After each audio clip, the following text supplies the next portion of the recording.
বাংলাদেশের রাজনীতিতে একসময় এমপি বা সংসদ সদস্য মানেই ছিল ধরা ছোঁয়ার বাইরের কোনো এক ভিন গ্রহের প্রাণী। তাদের রাস্তায় বের হওয়া মানে শত শত নেতাকর্মীর গাড়িবহর, পুলিশের শেল্টার, ভিআইপি প্রোটোকল আর সাধারণ মানুষের জন্য রাস্তা বন্ধ। এমপি মানেই ছিল যেন একজন রাজা বা জমিদার। কানাডার বেগমপাড়ার আলিশান বাড়ি, রাজুকের প্লট আর ট্যাক্স ফ্রি বিলাসবহুল গাড়ি, এগুলোই ছিল এদেশের এমপিদের সিগনেচার স্টাইল। সাধারণ মানুষের কাছে তারা ছিলেন সব জবাবদিহিতার ঊর্ধ্বে। কিন্তু 5 আগস্টের গণ অভ্যুত্থানের পর 2026 সালের এই নতুন বাংলাদেশে কি এমন জাদুকরী পরিবর্তন ঘটল যার কারণে সেই প্রতাপশালী এমপিরা এখন আর নিজেদের রাজা ভাবতে পারছেন না? কেন তারা বাধ্য হচ্ছেন জনগণের কাছে সরকারি বরাদ্দের পাই টু পাই হিসাব দিতে?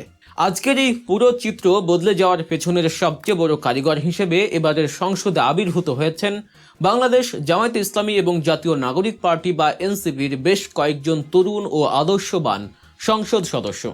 এই পরিবর্তনের ধাক্কা এতটাই তীব্র যে বড় বড় রাজনৈতিক দলগুলোও এখন নিজেদের খোল পাল্টাতে বাধ্য হচ্ছে।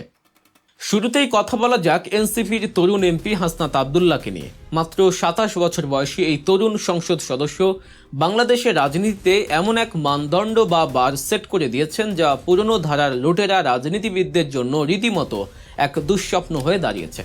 হাসনাতের কাজই হলো জনগণের কি কি অধিকার, কি কি প্রাপ্য আছে তা একেবারে খোলামেলাভাবে লাইভে এসে জনগণকে জানিয়ে দেয়া। সাধারণ মানুষ এখন তার মাধ্যমেই জানতে পারছে একজন এমপি সরকার বা বিদেশ থেকে কি কি বরাদ্দ পান এবং তার কতটুকু জনগণের মাঝে বিলি করার কথা। এর একটি চমৎকার এবং বাস্তব উদাহরণ আমরা সম্প্রতি দেখলাম। আপনারা জানেন, রমজান উপলক্ষে king Salman humanitarian aid and relief centre উপহার হিসেবে বাংলাদেশে 12,500 কার্টন খেজুর দিয়েছে।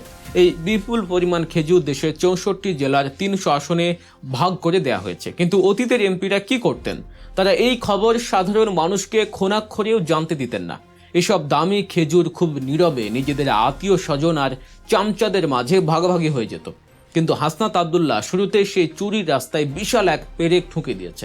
তিনি প্রকাশ্যে ঘোষণা দিয়েছেন এই আমানত যেন কোনোভাবেই খেয়ানত না হয়।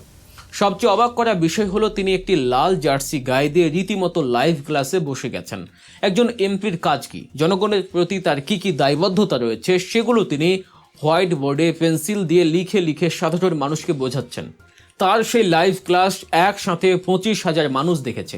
এর মানে কি দাঁড়ালো? এর মানে হলো এই 25,000 বা লাখ লাখ মানুষ ভবিষ্যতে আর কোনোদিন জনপ্রতিনিধি বা এমপিদের তোষামোদ করে চলবে না। তারা এখন সরাসরি এমপির কলার চেপে ধরে জবাবদিহিতা চাইতে শিখে গেছে। তারা বলতে পারবে, এমপি সাহেব, ওই বরাদ্দ তো আমাদের পাওয়ার কথা, আমাদের দিলেন না কেন? হাসনাত আবদুল্লাহর এই একটি ঘোষণায় সেসব দলের এমপিদের রীতিমতো ভাত মারা গেছে যারা কোটি কোটি টাকা দিয়ে নমিনেশন কিনেছিলেন ক্ষমতায় গিয়ে কয়েক গুণ টাকা হাতিয়ে নেওয়ার আশায়।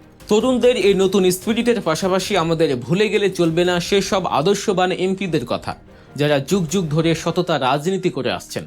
বাংলাদেশ জামায়াতে ইসলামীর কথা যদি বলি, ঐতিহাসিকভাবেই এটা সত্য যে দলটির এমপিরা সবসময় জনগণের পাওনা শতভাগ বুঝিয়ে দিয়েছেন। এমনও উদাহরণ আছে যে জামায়াতের এমপিরা সংসদে প্রতিনিধিত্ব করার পাশাপাশি নিজের ক্ষেত খামারে কৃষিকাজ করে হালাল রুজি করেছেন, কিন্তু সরকারের বা জনগণের একটি টাকাও কখনো আত্মসাৎ করেননি। এবারের সংসদেও তার কোনো ব্যতিক্রম ঘটেনি।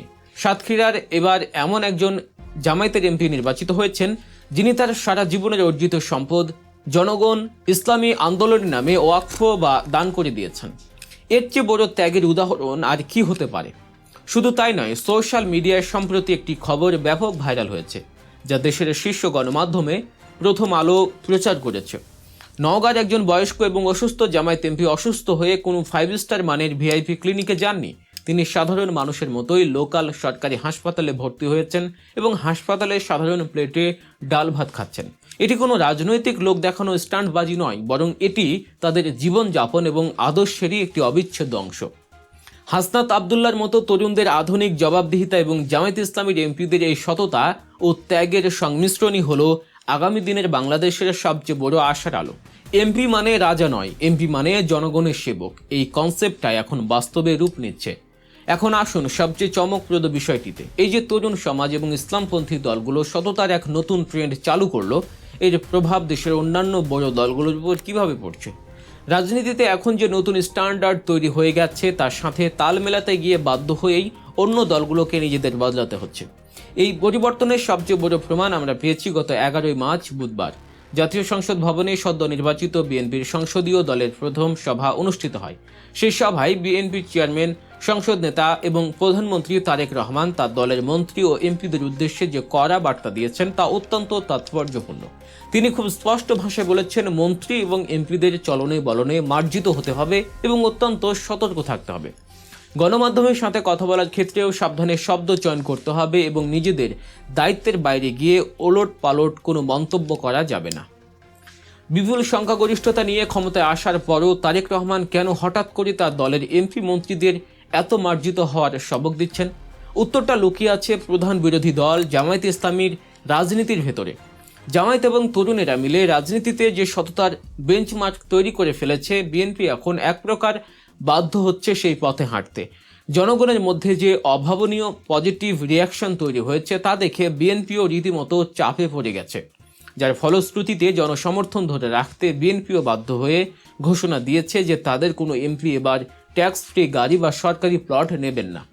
ভাবতে পারেন, একসময় যে দেশের এমপিরা সরকারি কোষাগার লুটে পুটে খেতেন, আজ তারা নিজেরাই নিজেদের সুবিধাগুলো ছাড়তে বাধ্য হচ্ছেন। শুধু তাই নয়, জামায়াতে ইসলামী তাদের ইশতেহারে বলেছিল যে তারা রাষ্ট্রীয়ভাবে একটি শক্তিশালী জাকাত বোর্ড গঠন করবে এবং মধ্যপ্রাচ্যের ধনী দেশগুলো থেকে জাকাতের বিশাল ফান্ড এনে দেশের দারিদ্র্য বিমোচন করবে।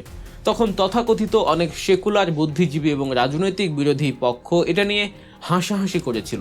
তারা বলেছিল এটা জামায়াতের পুরনো বা ব্যাকডেটেড চিন্তাধারণা। কিন্তু নির্বাচনের পর আমরা কি দেখলাম?